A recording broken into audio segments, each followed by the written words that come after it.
መልካም ሰላም ክርስቶስ ከሁላችሁ ጋር ይሁን። ጌታችን መድኃኒታችን ኢየሱስ ክርስቶስ እውቀትን ጥበብን የሚገልጥ እርሱ ከሁላችን ጋር ይሁን። እግዚአብሔር አብ፣ እግዚአብሔር ወልድ፣ እግዚአብሔር መንፈስ ቅዱስን አንድ አምላክ ብለን ትምህርታችን ጀምራለን። እግዚአብሔር አምላክ በምንማማረው ትምህርት መሃል ይገኝልን፣ ለእውቀት ለጥበብ ያድርግልን። እንግዲህ ቅዱስ ጳውሎስ ለቆላሲያስ ክርስቲያኖች ለምን መልእክት እንደጻፈ በክፍል 1 ተምረናል። ክፍል 1 ትምህርቱን ከዚህ በፊት ባለው ቪዲዮ ላይ ገብታችሁ ማግኘት ትችላላችሁ ማለት ነው። ስለዚህ ክፍል 1 ለምን ጻፈላቸው፣ የት ሆኖ ጻፈላቸው፣ የቆላሲያስ ክርስቲያኖች ምን አይነት ክርስቲያኖች ነበሩ የሚለውን ኦልሞስት ተቀምጦላችኋል ማለት ነው። ክፍል 2 ላይ ቅዱስ ጳውሎስ እንደዚህ በማለት ይናገራል። ስለ እናንተ በሎዶቅያ ስላሉ ፊቴንም በስጋ ስላላዩት ሁሌ እንዴት ያለ ትልቅ መጋደል እንዳለኝ ልታውቁ ወዳለሁና በማለት ቅዱስ ጳውሎስ ሲናገር እንመለከታለን። ቁጥር 1 ላይ የቆላሲያስ ሰዎችና የሎዶቅያ ሰዎች፣ እነዚህ ሎዶቅያ የሚባሉና የቆላሲያስ ክርስቲያኖች ፍጹም የቅዱስ ጳውሎስን ፊት እንዳልተመለከቱ እንዲሁም ክርስትና ሲቀበሉ ከጳውሎስ እጅ እንዳልተቀበሉ በክፍል 1 ላይ ተምረናል። ስለዚህ የቆላሲያስ ክርስቲያኖች ምንም ፊልጵስዩስ አጠገብ ቢሆኑም ቅዱስ ጳውሎስ ግን ወደ እነሱ ሄዶ ወንጌልን አልሰበካቸውም፣ አላስተማራቸውም፣ አላጠመቃቸውም እና እርሱ በሾመላቸው እሱ ባስተማራቸው ደቀ መዛሙርት በኩል የሎዶቅያና የቆላሲያስ ክርስቲያኖች ክርስትናን ተቀብለው ስለነበረ ቅዱስ ጳውሎስ እንደዚህ ይላቸዋል። ፊት ለፊት አይተውት አያውቁምና ወንጌል በማስተማር ምን ያህል እንደሚጋደል ያውቁ ዘንድ ያመለክታቸዋል። ምክንያቱም አንደኛው የሚዋሹባቸው የነበረው የእነዚህ የቆላሲያስ ክርስቲያኖችን እናንተ የኮፒ ናችሁ፣ እናንተ ኦሪጂናል ክርስቲያን አይደላችሁም በማለት ይፈትኗቸው ስለነበረ ወደ እናንተ መምጣት ያልቻልኩትም በመጋደል ነው፣ ወንጌል እንዴት እንደማስተምር ታውቃላችሁ በማለት ምክንያቱም ደቀ መዛሙርቱ ይነግሯቸው ስለነበረ ቅዱስ ጳውሎስ ይህንን ያስታውቃቸውና ስለ እርሱ ተጋድሎ እንደሚያውቁ የሚፈልገው ውዳሴ ከንቱ ፈልጎ ሳይሆን ለጥንካሬያቸው ስለሚረዳቸው ይህንን ቃል ይነግራቸዋል ማለት ነው። ለዚህ ነው ስለ እናንተ በሎዶቅያ ስላሉትም ፊቴንም በስጋ ስላላዩት ሁሉ እንዴት ያለ ትልቅ መጋደል እንዳለኝ ልታውቁ ወዳለሁ በማለት ወደ እናንተም ወደ ሌሎችም ወደ ሎዶቅያው መሄድ ያልቻለው በወንጌል ምክንያት ከቦታ ወደ ቦታ እየዞረ እጅግ ከፍተኛ የሆነ ትምህርትን ያስተምር ስለነበረ ቅዱስ ጳውሎስ ይህን ቃል ይናገራል ማለት ነው። ስለዚህ ሁለት ሀገሮች ላይ ቅዱስ ጳውሎስ በአካል አልተገኘም። አንደኛው ሎዶቅያ የምትባል ቦታ ላይ፣ ሁለተኛው ደግሞ በዚህ በቆላሲያስ ተገኝቶ እንዳላስተማራቸው ይነግራል ማለት ነው። ከዛ ወዲያ እንደዚህ ይላል ቁጥር 2 ላይ ልባቸው እንዲጽናና በፍቅርም ተባብረው በማስተዋል ወደሚገኝበት ወደ መረዳት ባለ ጠግነት ሁሉ እንዲደርሱ የእግዚአብሔር ምስጢር እርሱንም ክርስቶስን እንዲያውቁ እጋደላለሁ በማለት ይናገራል። ምን ማለቱ ነው? የቆላሲያስ ሰዎች የሎዶቅያ ክርስቲያኖች የቅዱስ ጳውሎስን ፊት ባይመለከቱም በተለያዩ ሀገራት ግን እየዞረ ለምን ወንጌል እንደሚያስተምር ይገልጽላቸዋል። ምንድነው የሚላቸው? ወደ መረዳት ባለጠግነት ሲል ወደ ከፍተኛ እውቀት ክርስቶስን በማወቅ እግዚአብሔር አምላክን በማወቅ ወደ ከፍተኛ እውቀት እንዲሻገሩ የእርሱን ተጋድሎ ሲረዱ ልባቸው ስለሚጸናላቸው የሃይማኖት ፍቅር ያድርባቸዋልና በማስተዋል በመገንዘብ ሁሉን ይረዳሉ በማለት ቅዱስ ጳውሎስ ምን ይላል? ወደ መረዳት ባለጠግነት ሁሉ እንዲደርሱ ማለቱ በእውቀት እግዚአብሔር አምላክን በመረዳት የነ ቅዱስ ጳውሎስን ተጋድሎ በማወቅ በእውቀት በጥበብ ያደጉ እንዲሆኑ በሃይማኖት የበረቱ የጠነከሩ እንዲሆኑ ማንም ቢፈትናቸው የሚወድቁ እንዳይሆኑ ያስጠነቅቃል ማለት ነው። የእግዚአብሔር ምስጢር እርሱንም ክርስቶስን እንዲያውቁ እጋደላለሁ ማለቱ ምን ማለት ነው ስንል የእግዚአብሔር ምስጢርን ክርስቶስ ነውና የእግዚአብሔር ምስጢር ክርስቶስ ነው ይላል ቅዱስ ጳውሎስ። ዓለምን ለማዳን ሰው የሆነበትን ምስጢር በስጋ መገለጡን ትልቅ ምስጢር ነውና በሞቱ ሞትን የሚያጠፋ ፍጡር የለምና፣ ምክንያቱም በሞቱ ሞትን የሚያጠፋ ፍጡር የለም። እርሱ ግን ከፍጡራን ሁሉ በላይ የሆነ የተወለደ እንጂ ያልተፈጠረ ከእግዚአብሔር አብ ጋር ከእግዚአብሔር መንፈስ ቅዱስ ጋር ለዘላለም የነበረ እርሱ ሰው የሆነበት ምስጢር ታላቅ ምስጢር ስለሆነ ምን ይለናል ማለት ነው? የእግዚአብሔርንም ምስጢር እርሱንም ክርስቶስን እንዲያውቁ እጋደላለሁ ብሎ ይናገራል። ክርስቶስ ምስጢርም ተብሎ እንደሚጠራ ይናገራል። ክርስቶስ ምስጢር ተብሎ የተነገረበት ምክንያት ምስጢረ ሥጋዌን የተመለከተ ከሶስቱ አካል አንዱ አካል ሰው የሆነበትን ምስጢር እሱን በማስተማር የሰው ልጆች ሁሉ ክርስቶስን ያለ የነበረ የሚኖር ፍጹም ዘላለማዊ አምላክ አልፋ ኦሜጋ ብለው እንዲቀበሉ ቅዱስ ጳውሎስ እንደሚያስተምራቸው ሲናገር ክርስቶስን እንዲያውቁ እጋደላለሁ በማለት ለቆላሲያስ ክርስቲያኖች ምን እየሰራ እንደሚውልና በምን እንደሚያሳልፍ ይነግራቸዋል ማለት ነው። ሌላው ቁጥር 3 ላይ የተሰወረውን የጥበብን የእውቀት መዝገብ ሁሉ በእርሱ ነውና ብሎ ይናገራል። የተሰወረ የጥበብና የእውቀት መዝገብ ሁሉ በእርሱ ነው ብሎ ይናገራል። የተሰወረ ማለቱ በፍጡራን ዘንድ የማይታወቅ ማለት ነው። ምክንያቱም ጌታ ኢየሱስ ክርስቶስ ከሦስቱ አካል አንዱ አካል ሰው ስለሆነ ፍጹም አምላክን አወቅን፣ አብን አወቅን፣ መንፈስ ቅዱስን አወቅን፣ ወልድን አውቀናልና። ስለዚህ ምን ይላል? የተሰወረ የጥበብና የእውቀት መዝገብ ሁሉ በእርሱ ነው ማለቱ እርሱ የተባለው ክርስቶስ ሲሆን የተሰወረ ማለቱ በፍጡራን ዘንድ የማይታወቅ ፍጡራን ያልተረዱት እግዚአብሔር በአካል ሶስት ባህሪ አንድ በመሆን ፍጡራንን አእምሮ የማይመረመር ስለሆነ አንድነት ሶስትነቱ የማይመረመር ሰው የሆነበት ሚስጥር ከሰውነት በላይ ወይም ደግሞ ሰዎች ከሚያስቡት በላይ መሆኑን ሲነግራቸው የተሰወረ የጥበብና የእውቀት መዝገብ ብሎ ይናገሯል። ሰው መሆኑ ሰው ሆኖ አምላክ መሆኑ ተመርምሮ የማይታወቅ የማይመረመር መሆኑን ሲናገር ይህን ይላል። ለሰው አእምሮ የተሰወረ በእርሱም ዘንድ ግልጥ ነው ለማለት ይናገራል። እርሱ የሚለው ጌታ ኢየሱስ ክርስቶስ። ስለዚህ ጌታ ኢየሱስ ክርስቶስ ለሰው ልጆች ሁሉ ይህን እውቀት ሰጥቷል፣ እንድናውቀው ሆኗል። እነ ቅዱስ ዮሐንስም ጽፈውታል። ቃል ነበረ፣ ቃልም በእግዚአብሔር ዘንድ ነበረ፣ ቃልም ራሱ እግዚአብሔር ነበረ ካሉ በኋላ ቁጥር 14 ላይ ቃል ሥጋ ሆነ ተብሎ ይህ ይገለጥ ዘንድ እርሱ አስተምሮናል ሲል ቅዱስ ጳውሎስ የተሰወረ የጥበብን የእውቀትን መዝገብ ሁሉ በእርሱ ነውና በማለት ይናገራል ማለት ነው። ይቀጥልና ማንም በሚያባብል ቃል እንዳያስታችሁ ይህን እላለሁ ይላል። ማንም ሲል የትኛውም መጥቶ ሐሰተኛ የሆነ ሰባኪዎች በመሃላቸው ገብተው የተሳሳተ ስብከት ለቆላሲያስ ክርስቲያኖች ይሰብኩ ስለነበረ ካልተገረዛችሁ የኦሪትን ስርዓት ካልፈጸማችሁ እያሉ ይዋሹ ስለነበረ እና ጌታ ኢየሱስ ክርስቶስ ፍጹም አምላክ ሆኖ መምጣቱንም እየዋሹ ያስተምሯቸው ስለነበረ ወደ ኋላ እንዳይመለሱ ክርስትናን ከተቀበሉ በኋላ በእምነታቸው ጸንተው እንዲቀጥሉ ቅዱስ ጳውሎስ ያስጠነቅቃቸዋል። እሱ ማንም በሚያባብል ቃል እንዳያስታችሁ ይህን እላለሁ ይላል።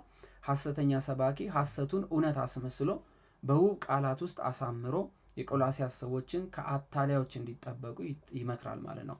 እንዳያታልሏችሁ ቃላቸውን አሳምረው ጥበብን ሞልተው ቢያወሯችሁ ከአዲስ ኪዳን ክርስቶስን ከማመን እንዳይወጡ ያስጠነቅቃል። ምክንያቱም ቢጻሳያኖች እንደምታውቁት ቅዱስ ጳውሎስ በሄደበት ቦታ ሁሉ እየተከተሉ የሐሰት ትምህርት ይሰጡ ስለነበረ ማለት ነው። ይቀጥልና ቁጥር 5 ላይ በስጋ ምንም እንኳን ብርቅ በመንፈስ ከእናንተ ጋር ነኝና፣ በስጋ ምንም እንኳን ብርቅ በመንፈስ ከእናንተ ጋር ነኝና ይላል ቅዱስ ጳውሎስ። ምን ማለቱ ነው? ቅዱስ ጳውሎስ ይህን መልእክት ለቆላሲያስ ሰዎች የሚጽፍላቸው ሮም ውስጥ ሆኖ ሮም ነበረ እንደምታስታውሱት፣ ታስሮ ነበረ በ62 ዓመተ ምህረት ነው። ስለዚህ በአካለ ስጋ ከእነርሱ ጋር መገናኘት እንደማይችል ሲነግራቸው በስጋ ምንም እንኳን ብርቅ ይላቸዋል። ከዛ ወዲያ ደግሞ ሩቅ ቦታ መሆኑን ይገልጽና በመንፈስ ከእናንተ ጋር ይላል። መንፈስ የሚለው ሐሳብ በልቤ አረሳችሁም ከውስጤም አላስወጣችሁም ብሎ ይናገራል። ምክንያቱም ጳውሎስ ረስቷቸዋል፣ ሌሎቹን ሲጎበኝ ግን እናንተን አልጎበኛችሁም። ስለዚህ እናንተ ክርስቲያኖች ናችሁ፣ ጳውሎስን እንኳን ፊቱን አይታችሁት አታውቁም በማለት የቆላሲያስ ክርስቲያኖች በእምነት ያላቸውን ጽናት እንዲደነግጡ እንዲፈሩ የተሳሳተ ትምህርት ውስጣቸው ለማስገባት የሚሄዱ ስለነበረ ቅዱስ ጳውሎስ እኔ በአካል ብርቅም በመንፈስ ግን ከእናንተ ጋር ነኝ በማለት ይህን መልእክት ይልክላቸዋል። ይህን ሲልክላቸው ከክርስቶስ ልደት በኋላ በ62ኛው ዓመተ ምህረት ሮም በነበረበት የመጨረሻዋ የእስር ጊዜው ላይ የጻፈላቸው መልእክት ነው ማለት ነው ለቆላሲያስ ክርስቲያኖች። ስርዓታችሁንም በክርስቶስ ያለውን የእምነት ጽናት እያየው ደስ ይለኛል በማለት ቅዱስ ጳውሎስ ያመሰግናቸዋል የቆላሲያስ ክርስቲያኖችን ማለት ነው። ምንድነው? ስርዓታችሁንም በክርስቶስ ያለውን የእምነታችሁንም ጽናት እያየው ደስ ይለኛል ብሎ ይናገራል። ስርዓታችሁ የሚለው በስርዓት በስነ ምግባርና እርሱ ባስተማራቸው መልኩ ይሄዱ ስለነበረ በስጋ ፍላጎት ሳይሆን መንፈሳዊነታቸው በከፍተኛ ደረጃ የቆላሲያስ ክርስቲያኖች መንፈሳዊ ማንነታቸው ተገልጦ የሚታይ ስለነበረ ዓለማዊነትን ያልያዙ ስለሆኑ ስርዓታችሁንም በክርስቶስ ያለውን የእምነታችሁን ጽናት ሲል እምነታቸው ስር የሰደደ መሆኑ እንደ ገላትያ ክርስቲያኖች በትንሽ ነገር የተፈተኑ ስላልሆኑ በብዙ ፈተና ውስጥ በብዙ መከራ ውስጥ የጸኑ ስለሆኑ እምነታችሁን እያየው በክርስቶስ ያለው እምነታችሁን እያየው ጽናታችሁን እያየው ደስ ይለኛል በማለት ቅዱስ ጳውሎስ በቆላሲያስ ክርስቲያኖች ምን ያህል ደስተኛ እንደሆነ ልቡ ያረፈ እንደሆነ ስጋት እንደሌለበት ነገር ግን እንዳይሸወዱ ዓለም እንዳሸውዳቸው በሚያባብል ቃልም እንዳይወስዷቸው ቅዱስ ጳውሎስ ሲያስጠነቅቃቸው እንመለከታለን ማለት ነው። ይቀጥልና እንደዚህ ይላችኋል፣ እንግዲህ ጌታ ክርስቶስ ኢየሱስን እንደተቀበላችሁት በእርሱ ተመላለሱ ይላል። በእርሱ የሚለው በክርስቶስ ትእዛዝ፣ በክርስቶስ ሕግጋት ክርስቶስ ለሰው ልጆች በሰጠው ሂደት እንዲሄዱ ይናገራል። በሰው ልማድ እንዳይንቀሳቀሱ፣ እንቅስቃሴያቸውም እንደ ዓለም እንዳይሆን፣ የዓለም ሰዎችን እንዳይመስሉ በጌታ በክርስቶስ ትእዛዝና እርሱን በመምሰል እንዲሄዱ ቅዱስ ጳውሎስ ያስጠነቅቃል ማለት ነው። ስለዚህ እንግዲህ ይላል ጌታ ክርስቶስ ኢየሱስን እንደተቀበላችሁ፣ ክርስቶስን በማመን ሲቀበሉ የጌታን ትእዛዝ ሙሉ መቀበል ስላለባቸው በእርሱ ተመላለሱ በማለት ከክርስቶስ ስርዓት ከክርስቶስ ሕግ እንዳይወጡ ያስጠነቅቃል ማለት ነው። ይቀጥልና ስር ሰዳችሁ በእርሱ ታነጹ።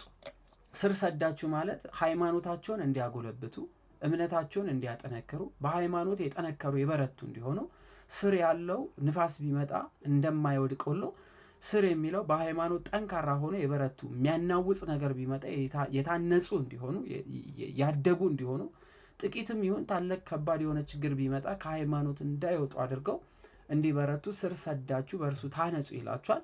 እንደ ተማራችሁም በሃይማኖት ጽኑ ይላል። አንድ ሰው እምነት ይኑር እንጂ ሃይማኖተኛ አትሁን የሚሉ ቃላት ስትሰሙ ከጳውሎስም ትምህርት ከሐዋርያት ትምህርት የወጣ መሆኑን ማወቅ ትችላላችሁ ማለት ነው። ምክንያቱም እንደ ተማራችሁ በምን በሃይማኖት ጽኑ ይላል። ሃይማኖታቸው ምን ነበረ ስንል ክርስቶስን መከተል፣ ቀዳሚ የነበረችው የአባቶች ትምህርት የያዙ ቀጥተኛ የሆነቿን ሃይማኖት የያዙ ስለነበሩ በሃይማኖት ጽኑ ይላል። ሃይማኖታቸው ክርስቶስ ነው። ክርስቶስን የሚቀበሉ ደግሞ የጸናች ሃይማኖትን የሚቀበሉ ናቸው ማለት ነው። የቀደመች የአባቶችን ትምህርት የሚቀበሉ ሆነው ክርስቲያኖች ተብሎ ተጠርተዋል ማለት ነው። ስለዚህ እንደተማራችሁ በሃይማኖት ጽኑ፣ ምስጋናም ይብዛላችሁ በማለት በሃይማኖት የጸኑ ከዓለም ያልሆኑ የስጋ ፍቃድን ያልፈጸሙ ሁሉ ምስጋና የሚገባቸው መሆኑን ያስቀምጣል ማለት ነው። ቁጥር 8 ላይ ቅዱስ ጳውሎስ እንደዚህ ይላል፣ እንደ ክርስቶስ ትምህርት ሳይሆን እንደ ሰው ወግና እንደ ዓለማዊ እንደ መጀመሪያ ትምህርት ባለ ፍልስፍና በከንቱ መታለል ማንም እንዳይማርካችሁ ተጠበቁ ይላል። እንደ ክርስቶስ ትምህርት ሳይሆን ሲል ክርስቶስ ካስተማራችሁ ትምህርት ውጪ ሆኖ እንደ ሰው ወግና ሲል ሰዎች በራሳቸው በስጋ ፍቃድ እንደያዙት ፍልስፍና፣ እንደ ዓለማዊ እንደ መጀመሪያ ትምህርት ሲል ፍልስፍናን ይማሩ ስለነበረ እነዚህ ግሪክ ጋር ቅርብ የነበሩ፣ ፊልጵስዩስ ላይ ቅርብ የነበሩ የግሪክን ምድራዊ ጥበብ ፍልስፍናን ይሄ ምድራዊ እውቀትን የያዙ ስለነበሩ እንደ ምድራዊ እውቀት ሳይሆን ጌታ ክርስቶስ እንዳስተማረው ትምህርት ይመላለሱ ዘንድ ያስጠነቅቃቸዋል። ማንም እንዳይማርካችሁ ተጠበቁ በማለት ይናገራል።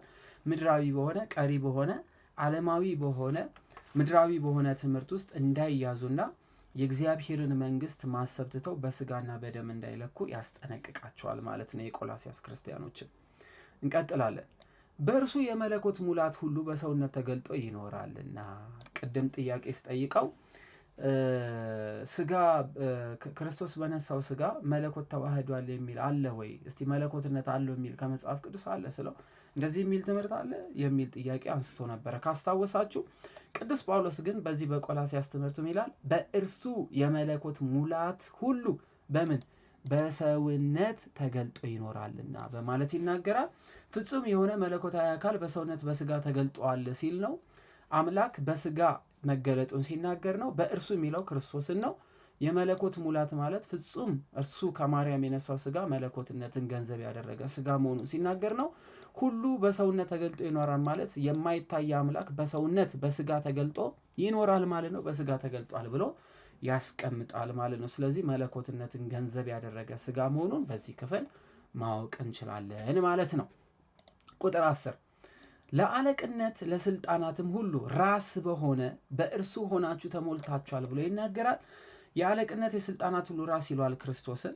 የአለቆች አለቃ፣ የነገስታት ንጉስ፣ የባለስልጣናት ባለስልጣን፣ የንጉሶች ሁሉ ንጉስ፣ የጌቶች ሁሉ ጌታ፣ የአማልክት ሁሉ አምላክ ተብሎ የተጠራ ጌታ ክርስቶስ መሆኑን በዚህ ክፍል ቅዱስ ጳውሎስ ይነግራቸዋል። ተሞልታችኋል የሚለው ቃል በኢየሱስ ክርስቶስ በማመን ፍጹማን ሆናችኋል ወይም ክብር ተሞልታችኋል ብሎ ሲናገር ነው። ይህ ማለት ጌታ ክርስቶስን በማመን የአማልክት አምላክ፣ የጌቶች ጌታ፣ የንጉስ ንጉስ፣ የነገስታት ሁሉ ነገስታት፣ የመነሻዎች ሁሉ መጀመሪያ፣ የፍጥረታት ሁሉ ገዢ አምላክ ብሎ የተቀበለ በጌታ በኢየሱስ ክርስቶስ ፍጹም ሙላት የተሞላ መሆኑን ይናገራል ማለት ነው። ቅዱስ ጳውሎስ ይናገራል። የስጋንም ሰውነት በመክፈፍ በማለት ይናገራል። የስጋንም ሰውነት በመክፈፍ ስጋዊ የሆነ ግርዛትን ማለት ነው። የስጋንም ሰውነት በመክፈፍ የሚለው በስጋ ያለ መገረዝ ነው እንዳትረሱ። ስለዚህ የስጋ ሰውነት መክፈፍ ስጋዊ ግርዛት መሆኑን ልናውቅ ይገባል። ይህ አይሁዶች ይፈትኗቸው ስለነበረ አንደኛም የቅዱስ ጳውሎስ ለቆላሲያስ መልእክት መላክ ያስፈለገበት ምክንያት በእምነት የመጡትን ነው ወይ እናንተ በእምነት መጥታችኋል፣ ነገር ግን የእግዚአብሔር ሕዝብ ተብላችሁ አትጠሩ፣ ምክንያቱም በስጋ ያለ መገረዝን አልተገረዛችሁምና እናንተ እምነት አላችሁ ብለን አናምንም ብለው ይፈትኗቸው ስለነበረ ቅዱስ ጳውሎስ ስለሱ ሲያብራራላቸው እንደዚህ ይላል። የስጋንም ሰውነት መገፈፍ ሲል በስጋ የሆነ በእጅ የሆነ መገረዝን ሲናገር ነው። በክርስቶስ መገረዝ ደግሞ ይላል። በክርስቶስ ያለች መገረዝ ምንድናት? እስኪ ኮሜንት ላይ ጻፉልኝ ሁላችሁ። በክርስቶስ ያለች መገረዝ የሚላት ምንድናት? በክርስቶስ መገረዝ በስጋ መገረዝ የምንለው ለአብርሃም የተሰጠችው ያቺ ቃል ኪዳን መገረዝ ናት። ጎበዞች ጥምቀት፣ ይሄ ነው ትልቁ ትምህርት ጎበዞች። ስለዚህ በክርስቶስ መገረዝ የምንለው የአዲስ ኪዳን ስጦታ የሆነችውን በአዲስ ኪዳን የተሰጠችው ጥምቀት ትሆናለች ማለት ነው። በእጅ ባልተደረገ መገረዝ ተብላ ትጠራለች። ይቺም ጥምቀት ናት። በእጅ የተደረገ መገረዝ የስጋ ነው። በእጅ ባልተደረገ መገረዝ ማለት ደግሞ ጥምቀት ነው። ሰዎች ክርስቶስን ሲያምኑ በጥምቀት ከሞትና ከትንሣኤው ጋር አንድ ይሆናሉ።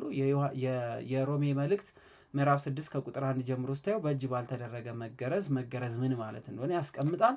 ስለዚህ በእርሱ ሆናችሁ ደግሞ ተገረዛችሁ ብሎ ይናገራል። ስለዚህ እንዳልተገረዘ ከቃል ኪዳን የጎደላችሁ አድርጋችሁ ራሳችሁ እንዳትመለከቱ ብሎ የቆላሲያስ ክርስቲያኖችን በእጅ ባልሆነች መገረዝ በክርስቶስ በሆነ መገረዝ መገረዛቸውን ይነግራል። ይችም ግርዛት ጥምቀት ተብላ በቤተ ክርስቲያናችን ትተረጎማለች። ቀዳማዊ የሆነ አባቶቻችንም ይችን ይተረጉሟታል ማለት ነው።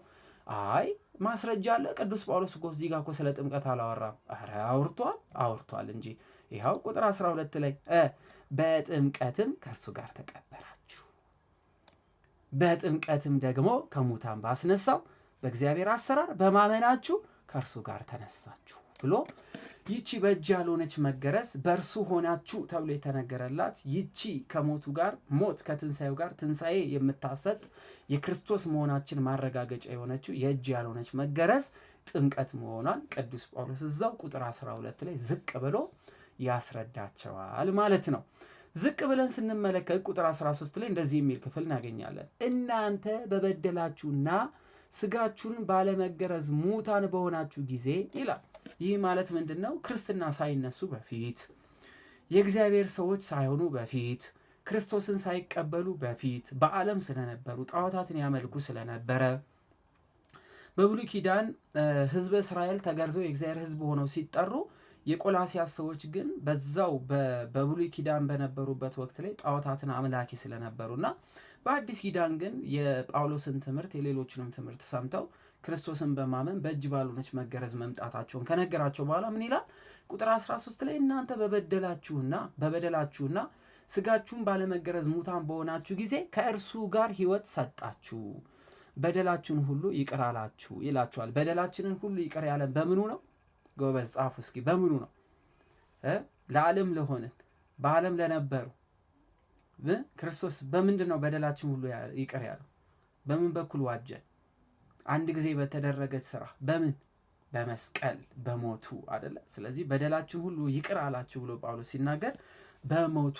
ምክንያቱም ሁላችን ዓለም ሁሉ ሞቶ በነበረበት ሳለ በአንድያ በጌታ በኢየሱስ ክርስቶስ ሞት የዘላለም ሕይወት ማግኘታችንን ቅዱስ ጳውሎስ ነገረ። ስለዚህ ሞቱንና ትንሣኤውን የክርስቶስን ሞቱን የክርስቶስን ትንሣኤውን አንድ የምንሆንባት ያቺ ጥምቀት ስንቀበል ከክርስቶስ ጋር አካል ሆነን እንጨምራለን። ይቺ ምን ተብላ ትጠራለች?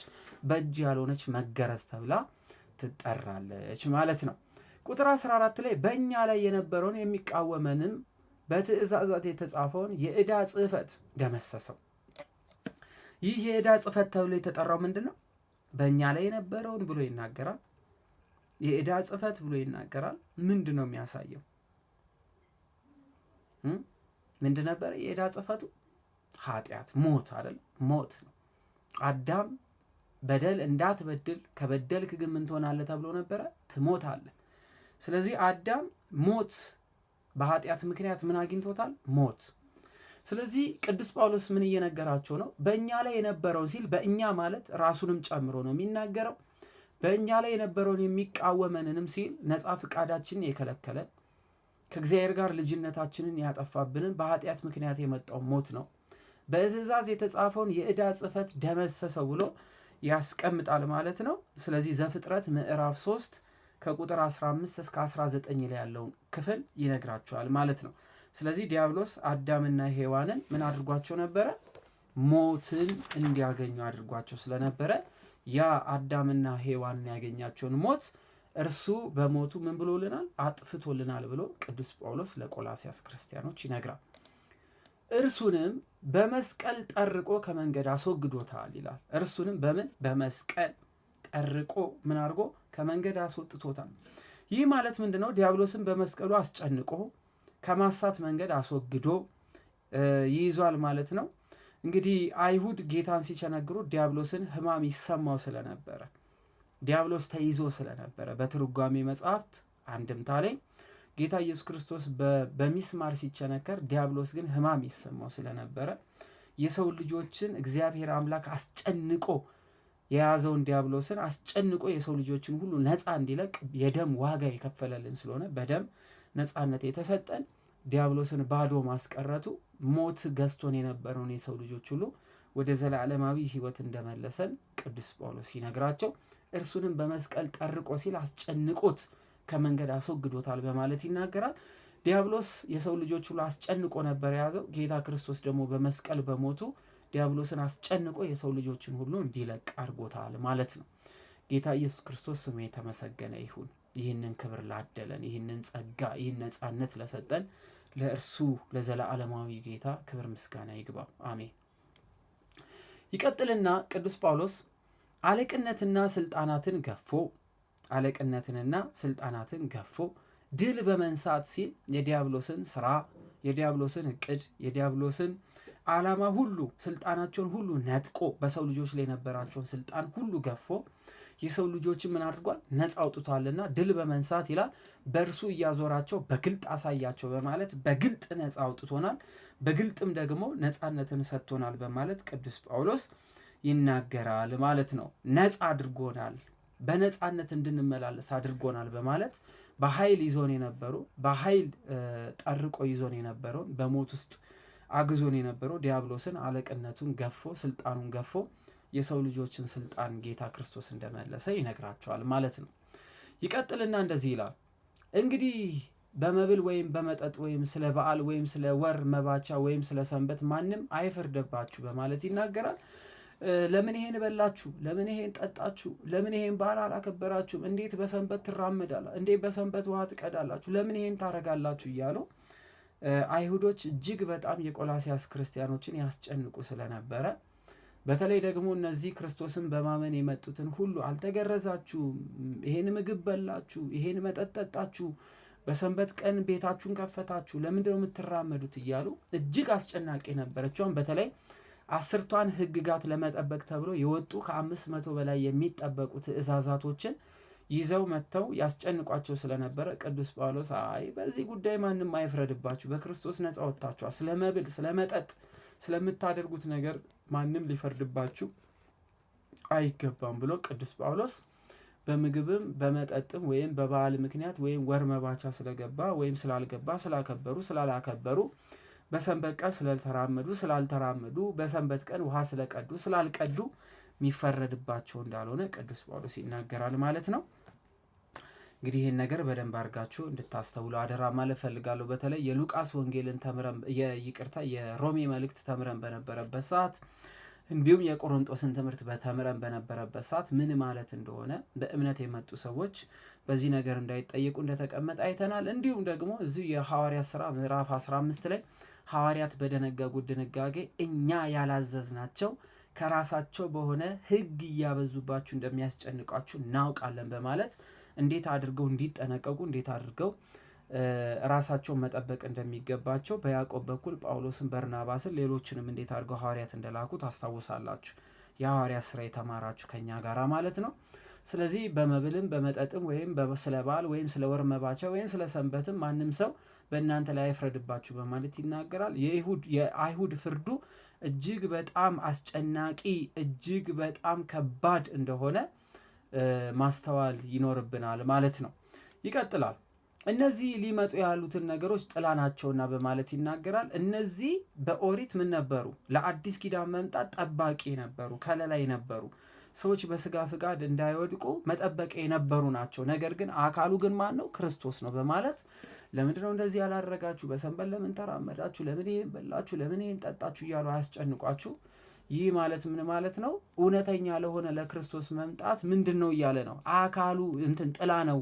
ስለዚህ የኦሪት 500 እና 600 የሚጠጉ ህግጋቶች ሁሉ ለምንድን ናቸው እያለ ነው?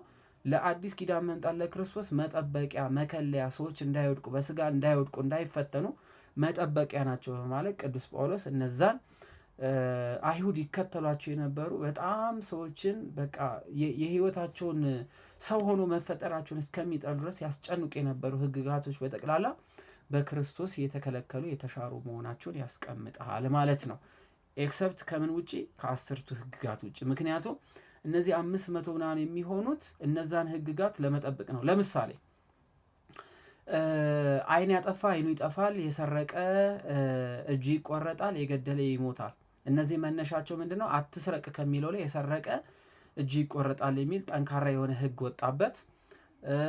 ሰንበትን አክብሩ ለሚሉ በሰንበት ውሃ መቅዳት አይቻልም፣ በሰንበት መስራት አይቻልም፣ በሰንበት እንዲህ ማድረግ አይቻልም የሚለው በሰንበት ከምትለው ቃል የተወሰደችና ብዙ ህግ ወጣበት ማለት ነው።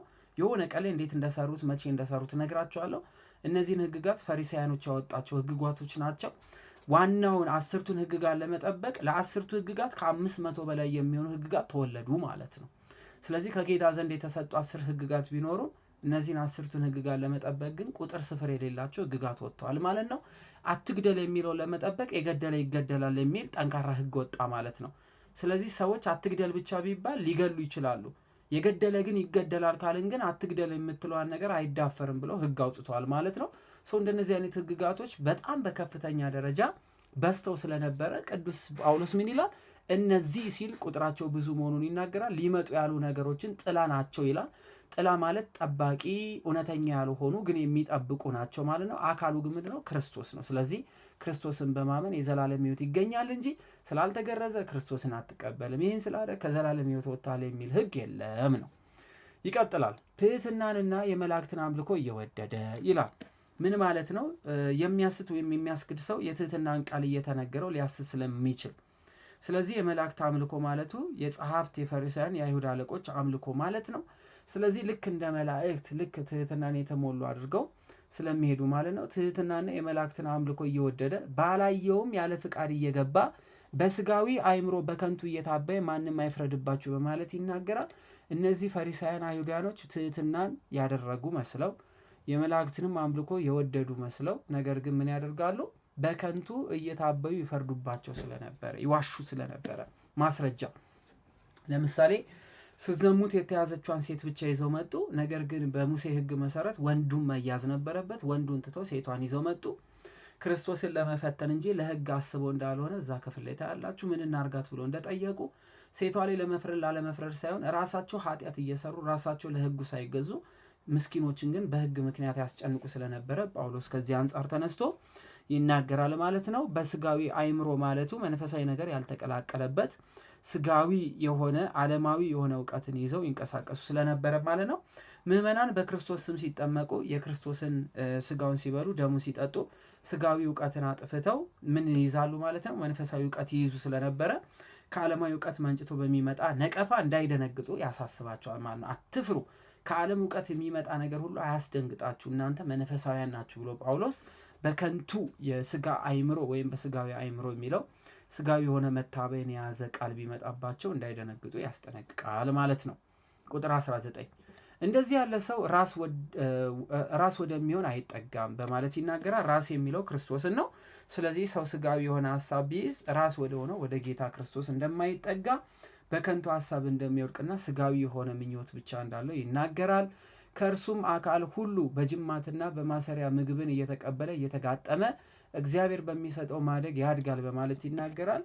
ስጋዊ አካላችን እንዴት እንደተገጣጠመ ይናገራል። አጥንት ከጅማት፣ ጅማት ከስጋ፣ ስጋ እያለ እንደምንሄደው ማለት ነው። ክርስትናን የሚይዝ ሰው ክርስቶስን ያመነ ሰው ልክ እንደዚህ ያለ መገጣጠም መለያየት የሌለው እንደሆነ ትንሽዬ አካል ስትቆስል ሙሉ አካላችን እንደሚታመም ሁሉ እንዲህ ያለ መገጣጠም እንደዚህ ያለ አንድነት እንዳለ ይናገራል። ነገር ግን በስጋ የሚመራ በምድራዊ ጥበብ ብቻ የሚመራ ግን ከዚህ ከክርስቶሳዊ ማንነት ፍጹም የራቀ እንደሆነ ሲነግራቸው ይህን ቃል ተናገረ ማለት ነው ጳውሎስ።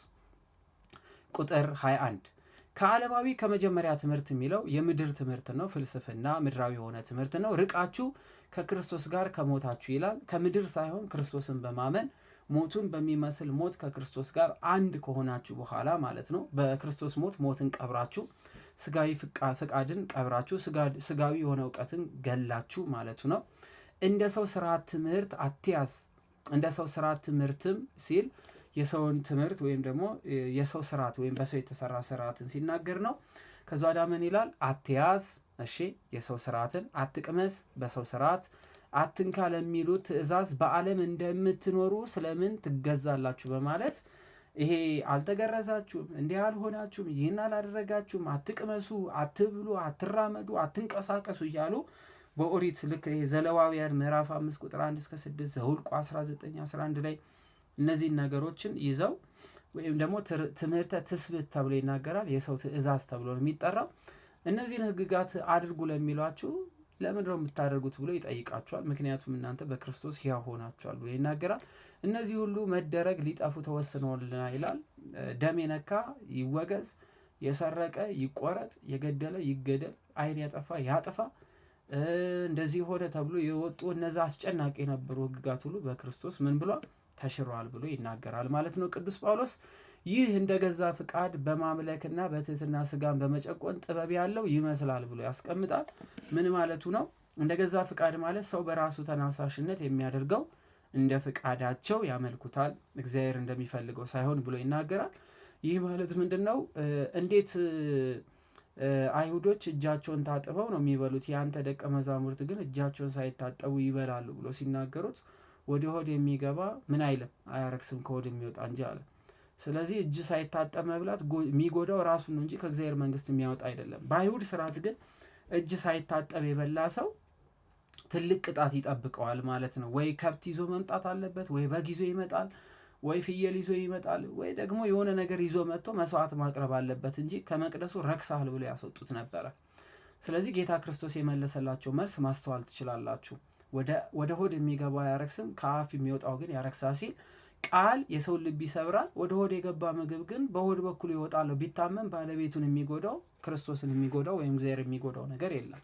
ስለዚህ እጅ ለምን አልታጠባችሁም ብለው እንኳን ጥያቄ ይጠይቁ የነበሩ ሰዎችን በጣም አስጨንቀው መብት የነሱበት ስለነበረ ጳውሎስ ምን ይላቸዋል? ይህ እንደ ገዛ ፍቃድ በማምለክና በትህትና ስጋንም በመጨቆን ጥበብ ያለው ይመስላል። ነገር ግን ስጋ ያለ ልክ እንዳይጠግብ ለመከልከል ምንም አይጠቅምም በማለት ያስቀምጣል።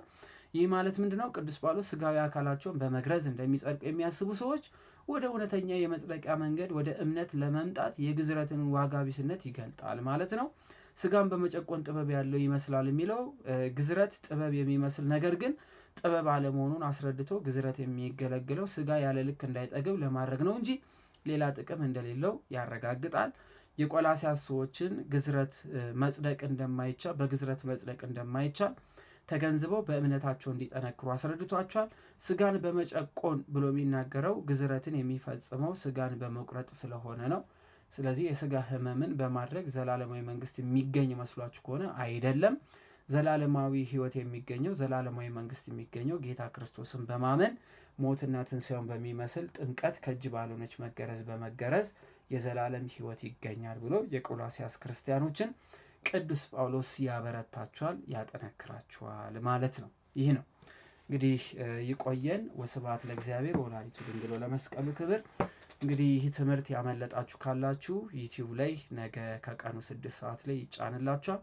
የተማራችሁም ካላችሁ ደግማችሁ ለመማር ለመረዳት እንዲጠቅማችሁ ዩቲዩብ ላይ ታገኙታላችሁ። ጉዞ ከአዳም ጋር የሚለውን የዩቲዩብ ፔጅ ሰብስክራይብ በማድረግ ቤተሰብ ሁኑ። እያንዳንዱ ትምህርት እዛ ላይ ስለሚቀመጥላችሁ ደብተር ይዛችሁ ስክሪፕቶ ይዛችሁ ስትረጋጉ ማንበብ ትችላላችሁ ማለት ነው። ላይክ እያረጋችሁ ሼር እያረጋችሁ ዩቲዩቡን በደንብ አድርጎ እንዲጠነክር ለብዙዎች ተደራሽ እንዲሆን እንድታደርጉት አደራ ማለት ፈልጋለሁ። ምዕራፍ 1 ፖስት ተደርጎላችኋል። ምዕራፍ 2 ነገ ከቀኑ 6 ሰዓት ፖስት ይደረግላችኋል። ያስተማረን የመከረን እግዚአብሔር አምላክ ስሙ የተመሰገነ ይሁን። ይቆየን።